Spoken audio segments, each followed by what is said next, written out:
Alright, y'all, we're taking a look at some older rally cars again, this time learning a little bit about a really classic ŠKODA, the 200 RS to be exact. I believe this is from the mid-70s or the early 70s. And I haven't really looked at ŠKODAs this old, mostly the 90s to present. As you know, I'm become a big fan of them. I think they're really fascinating and, of course, cars that we just never got here.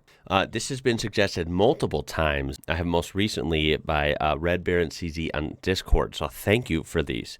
We'll be looking at various clips that will be linked down below so you can check them out in browser channels. Let's look at the ŠKODA 200 RS. Old rally cars are freaking awesome. Let's do it. Oh man, look at this thing.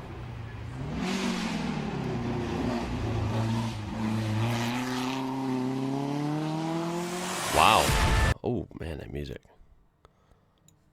Before the legendary ŠKODA 130 RS conquered the Czechoslovakian racetracks, the ŠKODA 180/200 RS coupes represented the, Mlada Boleslav-based car manufacturer in rally sport. ŠKODA still uses the RS, which means rally sport, designation for the sporty variants of its models to this day. Yes, they do. Actually, I've seen that on some of the newer ŠKODAs we looked at. It's a cool looking car. I mean, these early 70s rally cars were wild, right? Like the Lancia Stratos comes to mind. I freaking love that thing. This thing, low slung, really wide. Total of 2 ŠKODA 200 RSs and 1 ŠKODA 180 RS were built. Also, these are actually not common at all. They didn't last long, though, apparently. They were impressive, held their own, but due to regulation changes, they didn't last long. That's what it says. The car's roof, it was based on the ŠKODA 110R coupe, or coupe. As you can see here. Okay, I see that. I mean, the rally car looks much better, right? They really changed a lot. I mean, look at how low slung it is, lower roof line. I mean, they made a lot of changes. It's kind of cool, though.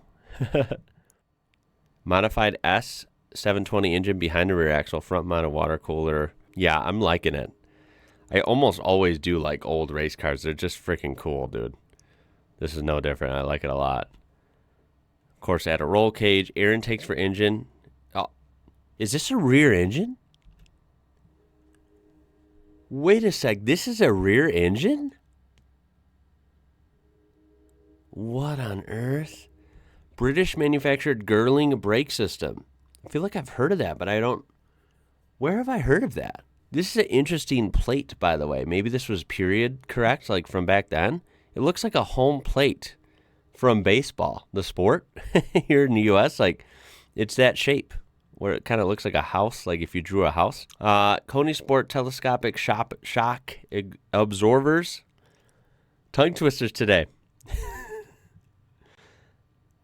Yeah, this thing's awesome. There's a peek of the engine. Looks great. 2-liter, 4-cylinder, aluminum overhead cam. So obviously a single overhead cam. And of course, this is the 70s. So we got carburetors, which I freaking love. Aren't those always fun? And those carburetors would be twin Webers, 2 dual carburetors. 163 horsepower and 205 newton meters of torque. So, I mean, that's quite a bit of horsepower for the time, especially out of something that looks to be a really light vehicle. Not to mention, it's only a 2-liter, and it's carbureted. It doesn't even look like it's turbocharged or anything crazy. So that's actually a lot of power. This was a healthy engine. They even had dry sump lubrication, custom exhaust manifolds, of course, straight pipes, as you would expect from a race car or a rally car. Oh, here's a very choppy video. I apologize. Of one in the rain. God, it sounds good. Oh, yeah. Okay.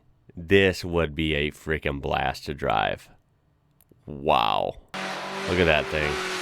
Yeah, that thing's freaking awesome. It's so low, like low slung. I bet it's so fun to whip around. Right? It would feel like you're driving a go-kart. Oh my God. Look at that thing go. Dude, I love the sound of it. Old 4-cylinders actually sound really cool. They sound a lot different.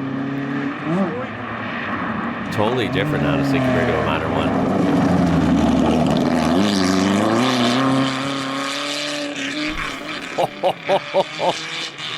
Oh, dude. This thing looks... It just looks like so much fun.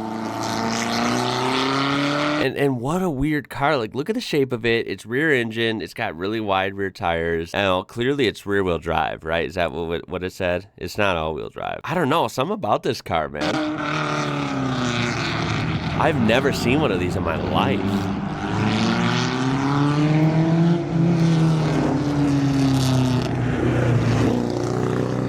Something about those old mechanical engines like that are carbureted, they just sound so cool. You'll never be able to replicate that with a new car.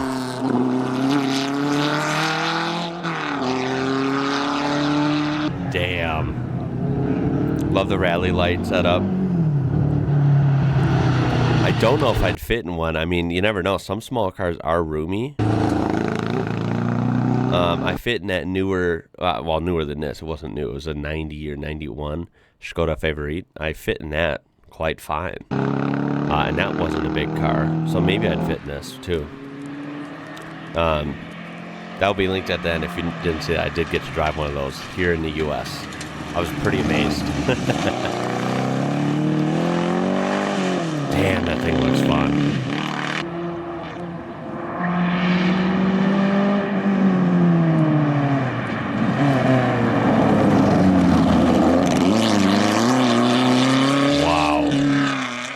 Yeah, so it's funny because obviously Rally's come so far. Even Group B, which was only like 10 years after this, was blisteringly fast and powerful.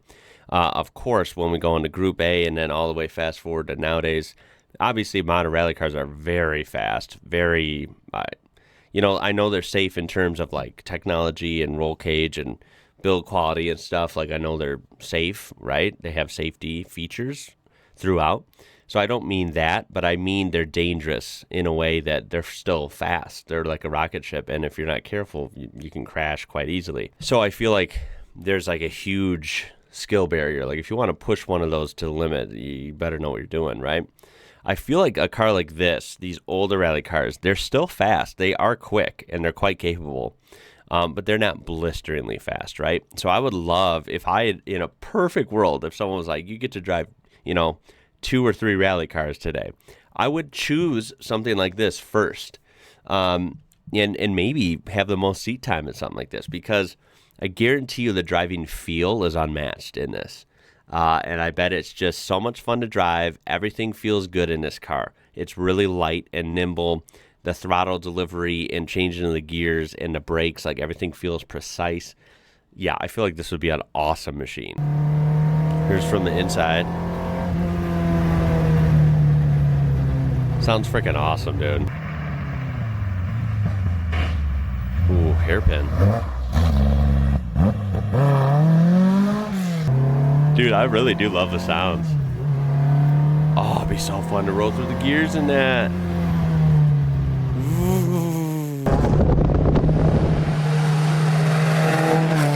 Wow. I think it's such an awesome sound. What a cool car, dude.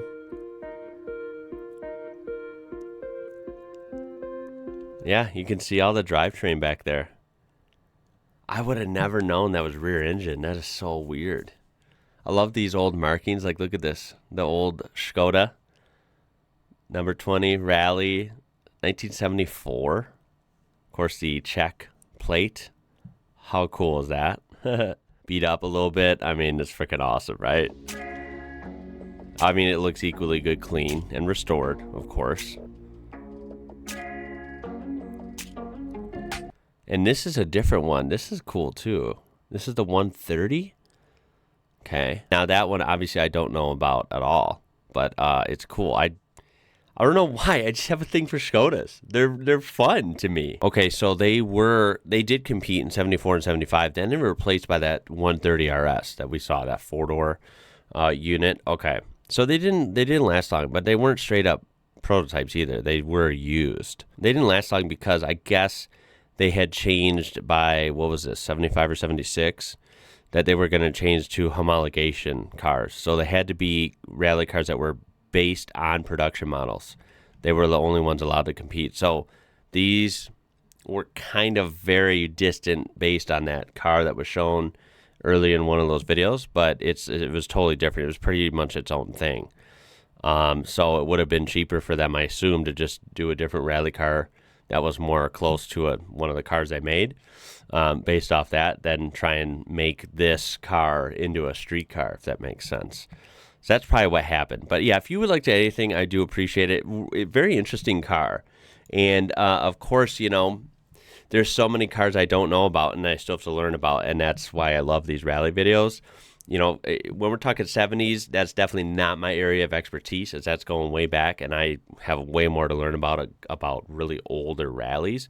But of course, all I can think of from the 70s before this would have been, like, again, that launch of Stratos, very famous, maybe some old Porsches and things like that. But this car certainly was not one that I was ever aware of, that I ever got to see. I do appreciate that awesome suggestion.